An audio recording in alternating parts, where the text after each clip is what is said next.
আছে, তাহলে সেই রোগ হচ্ছে আরো মারাত্মক রোগ। সেই রোগ জাহান্নামে নিয়ে যাবে। শরীরের ক্যান্সার জাহান্নামে নিয়ে যাবে না, বরং জান্নাতে যেতে সাহায্য করবে। শরীরের মারাত্মক ব্যাধি যত হবে তত বেশি জান্নাতে যেতে সাহায্য করবে। আমার কথাটি মুখস্থ করেন আজকে। বালা মুসিবত যত বাড়বে তত বেশি জান্নাতে যেতে। সবচেয়ে বড় সুস্থতা হচ্ছে কলবের সুস্থতা, ইমানি সুস্থতা। ইমানে যেন শিরক না থাকে, ইমানে যেন বেদাত না থাকে, ইমানে যেন কুফরি না থাকে, ইমানে যেন মুনাফিকি না থাকে, ইমান পরিপন্থী কোনো কিছু না থাকে, ইমান বিপরীত কিছু না থাকে, পাপের কামনা বাসনা না থাকে, কুপ্রবৃত্তির অনুসরণ না থাকে, আর আল্লাহর ইবাদত বন্দেগী ঠিকভাবে যাতে আদায় করে যান। এ হচ্ছে অন্তরের সুস্থতা। আমরা যখন কোনো ব্যক্তির জন্য দোয়া করি যে আল্লাহ তাকে সার্বিক সুস্থতা দান করেন, তখন আমি কিন্তু এটাই নিয়ত করি। কে কি করে না করে, আপনারা হয়তো শরীরের বিষয়টিকে বেশি গুরুত্ব দেন অনেকে বা অধিকাংশ লোকই। কেউ একটা লোক অসুস্থ আছে, শারীরিকভাবে অসুস্থ আছে, ঠিক না? আল্লাহ যেন তাকে সুস্থ করেন। আপনার নিয়তটা কত সীমিত, যেন এই যে অসুখ আছে যেন ভালো হয়ে যায়, তাই না? কিন্তু না, ওর চাইতে মারাত্মক অসুখ হচ্ছে তার অন্তরের অসুখ। যদি শিরকি আকীদা থাকে, বেদাতি আমল থাকে, যদি সে বেনামাজি আধা নামাজি থাকে, যদি সে হারাম রোজগার করে, তার রুজিতে হারাম থাকে, অথবা বেঈমানি করে বা বদচরিত্র থাকে, চরিত্র খারাপ, বিভিন্ন পাপে জড়িয়ে আছে, তাহলে সেই রোগ হচ্ছে আরো মারাত্মক রোগ। সেই রোগ জাহান্নামে নিয়ে যাবে। শরীরের ক্যান্সার জাহান্নামে নিয়ে যাবে না, বরং জান্নাতে যেতে সাহায্য করবে। শরীরের মারাত্মক ব্যাধি যত হবে তত বেশি জান্নাতে যেতে সাহায্য করবে। আমার কথাটি মুখস্থ করেন আজকে। বালা মুসিবত যত বাড়বে তত বেশি জান্নাতে যেতে সাহায্য করবে। জান্নাত নিয়ে যাবে না কেন বললাম? কারণ তার সাথে ইমান আমল না থাকে তো কাজ হবে না। ক্যান্সারে আক্রান্ত, হ্যাঁ, মারাত্মক রোগে আক্রান্ত, কিন্তু তার সাথে ইমানই মারাত্মক রোগে আক্রান্ত যাবে নামাজি, তার জান্নাত যেতে পারবেন?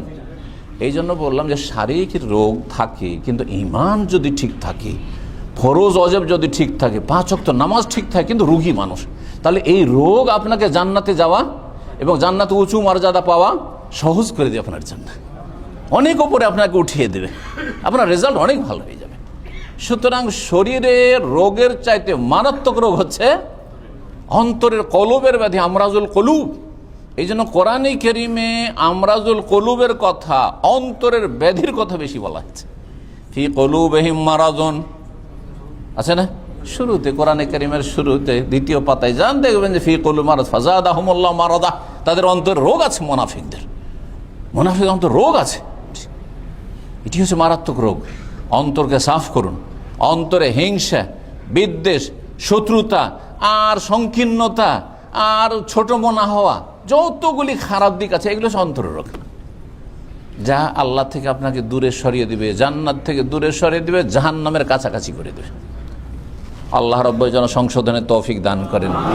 যখনই আপনি দোয়া করবেন, আজকে থেকে শিখেন, যখনই কারোর জন্য দোয়া করেন, আপনার বাপের জন্য দোয়া করেন, মায়ের জন্যই দোয়া করেন, আল্লাহ তাকে সার্বিক দিক থেকে সুস্থ করুক, মানে তাকে ইমানি সুস্থতাতে রাখুক, হ্যাঁ, আর আমলের ক্ষেত্রে সুস্থ রাখুন, আর শারীরিক মানসিক সব দিক থেকে সুস্থ রাখুন।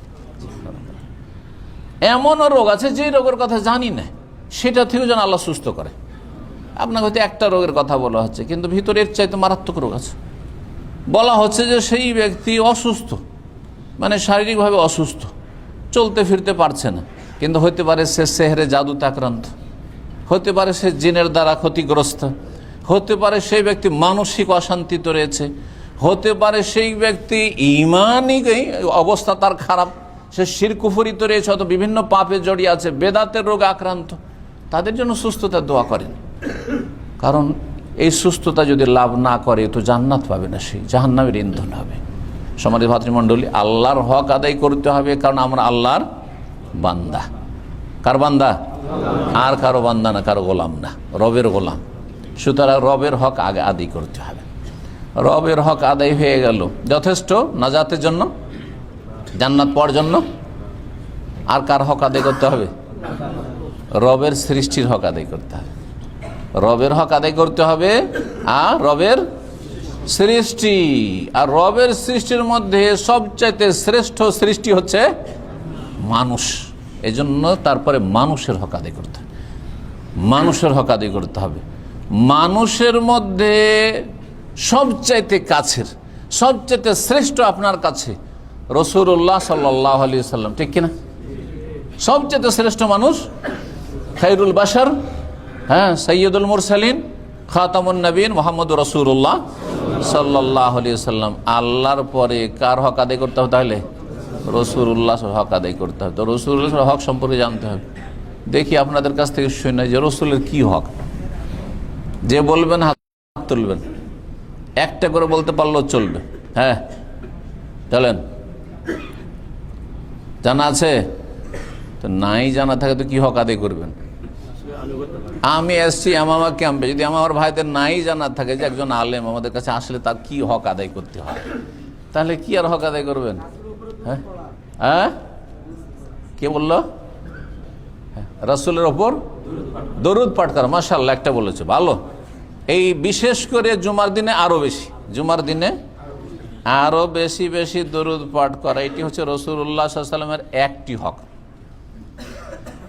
জীবনে একবার ফরজ, এক মজলিসে কমপক্ষে একবার অত্যন্ত গুরুত্বপূর্ণ, অনেকে ফরজ ওয়াজিবই বলেছেন, একবার কমপক্ষে।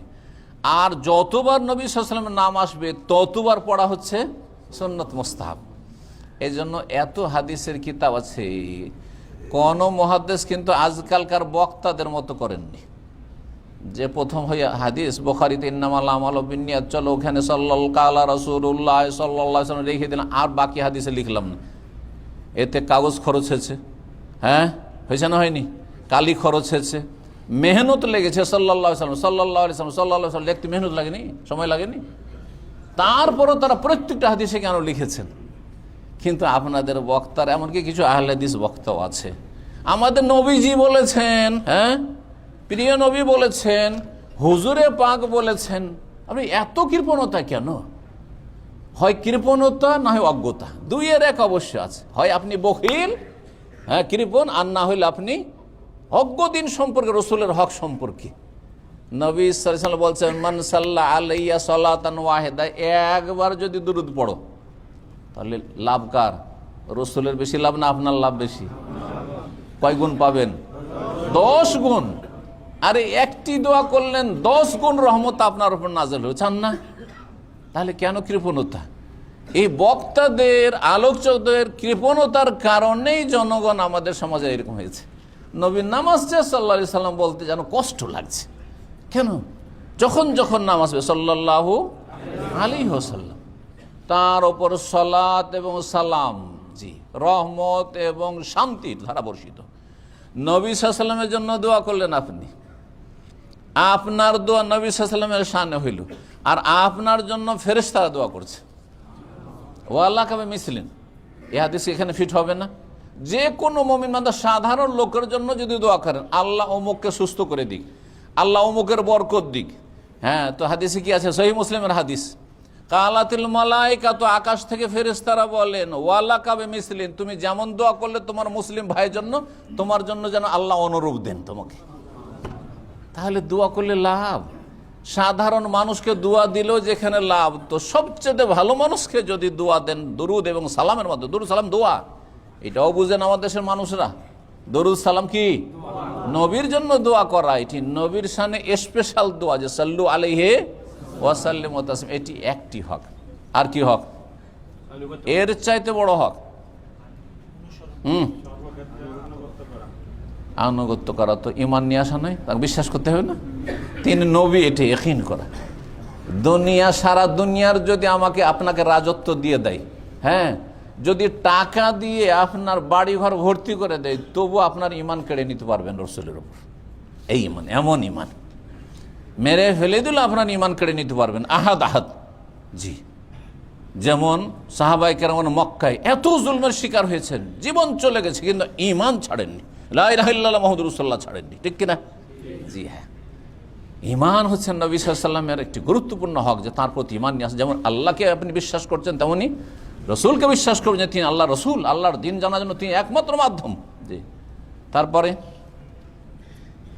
যখন তাকে বিশ্বাস করেছেন তখন এইটা আসবে 3 নম্বর, কি? আনুগত্য করা। আনুগত্য করা মানে তাআহ, হ্যাঁ, তাকে মেনে চলা, সহজ ভাষায় তাকে মানা। আপনি জীবনের প্রতিটি ক্ষেত্রে কার কথা মানবেন? রাসূলুল্লাহ সাল্লাল্লাহু আলাইহি ওয়াসাল্লাম। আল্লাহ এবং রসুল, রাসূলুল্লাহ সাল্লাল্লাহু আলাইহি ওয়াসাল্লামের কথা মানে শুধু হাদিস নয় আর শুধু কোরআন নয়, দুটোই। কারণ কোরআনের কথাগুলি রসুলের মাধ্যমে এসেছে আমাদের কাছে, আর রসুলের হাদিসগুলিও কোরআনের ব্যাখ্যা হিসাবে এসেছে। শুধু কোরআন দিয়ে ইসলাম পালন করা যায় না, আর শুধু হাদিসটাই রসুলের নয়, বরং কোরআনটাও রাসূলুল্লাহ সাল্লাল্লাহু আলাইহি ওয়াসাল্লাম, কারণ তার মাধ্যমে আল্লাহ পাঠিয়েছেন। জি, সুতরাং কোরআন এবং হাদিস মোতাবেক জীবন গড়া হচ্ছে কি রাসূলুল্লাহ সাল্লাল্লাহু আলাইহি ওয়াসাল্লামের একটি হক।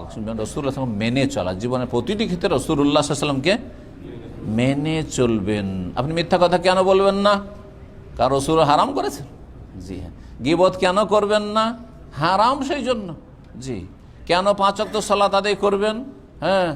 কেন আপনি নাওয়াইতো দিয়ে নামাজ পড়বেন না? আপনি জায় নামাজের দোয়া কেন পড়বেন না? আপনি সম্মিলিত মোনাজাত নামাজের শেষে কেন করবেন না? নামাজের শেষে কপালে হাত কেন দিবেন না? কারণ রাসূলুল্লাহ সাল্লাল্লাহু আলাইহি ওয়াসাল্লাম এরকম কাজ করেননি। আমি তাকে মানবো, আপনাদের কথা মানবো না? হ্যাঁ, আপনাদের প্রচলিত নামাজ মানবো না? দেখান যে কোন হাদিসে আছে যে নবী এইভাবে নামাজ পড়েছেন, নিয়ত পড়েছেন। বোঝা গেছে? জি, সব গিয়ার ঠিক হয়ে যাবে, সব সংশোধন হয়ে যাবে যদি এইভাবে বুঝতে পারেন। তাহলে নবী সাল্লাল্লাহু আলাইহি ওয়াসাল্লাম মানতে হবে।